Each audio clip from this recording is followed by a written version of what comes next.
तभी वह खुदा के सबसे करीब होता है। आज अल्लाह तुझसे कह रहे हैं कि तूने जिन लोगों को खोया, जिन सहारों पर भरोसा किया और जिन उम्मीदों को दिल से लगाया था,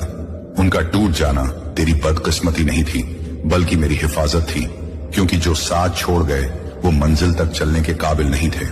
और जो आज अकेलापन तुझे चुभ रहा है वही तुझे वो आवाज सुनने देगा जो भीड़ में कभी सुनाई नहीं देती। अल्लाह अब तुझे सिखा रहे हैं कि हर बार जवाब बाहर से नहीं आता, कुछ जवाब अंदर उतर इंसान को बदल देते हैं। तूने खुद से सवाल किया कि, और आज अल्लाह उसका जवाब कि क्योंकि तू सह सकता है, क्योंकि तू गिरकर भी सजदा करना जानता है, क्योंकि तूने शिकायत से ज्यादा सब्र चुना है, और यही वजह है कि तेरे हिस्से में अब आम इनाम नहीं बल्कि खास रहमत लिखी जा रही है। याद रख, अल्लाह टूटे हुए दिल को सबसे पहले भरते हैं, क्योंकि वही दिल सच्ची दुआ करता है, और सच्ची दुआ कभी रद्द नहीं होती, सिर्फ सही वक्त का इंतजार करती है। अब जो आने वाला है वह तेरी सोच से बड़ा होगा, लेकिन अहंकार नहीं लाएगा, सुकून लाएगा। अब जो बदलेगा वह सिर्फ हालात नहीं होंगे, तेरी नजर होगी, तेरी समझ होगी और तेरा यकीन होगा, क्योंकि अल्लाह जब कुछ वापस देते हैं तो उसी रूप में नहीं देते जिस रूप में छीना था, बल्कि उससे बेहतर बनाकर देते हैं, ताकि इंसान पीछे मुड़कर रोए नहीं बल्कि सजदे में झुक जाए। इसलिए अब डर छोड़ दे, बेचैनी छोड़ दे और खुद को कसूरवार समझना बंद कर दे, क्योंकि तू गलत नहीं था।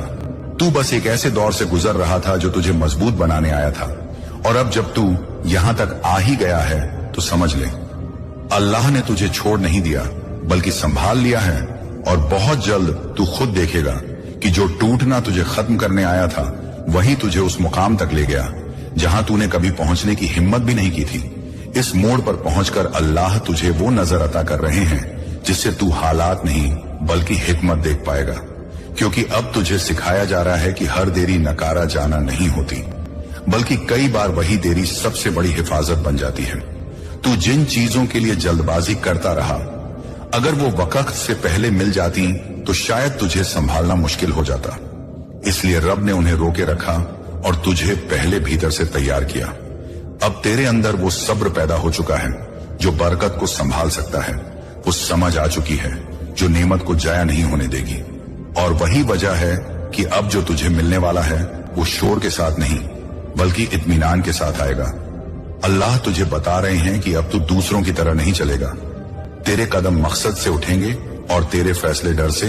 नहीं यकीन से निकलेंगे, क्योंकि तूने जिस अंधेरे में रहकर भी उम्मीद नहीं छोड़ी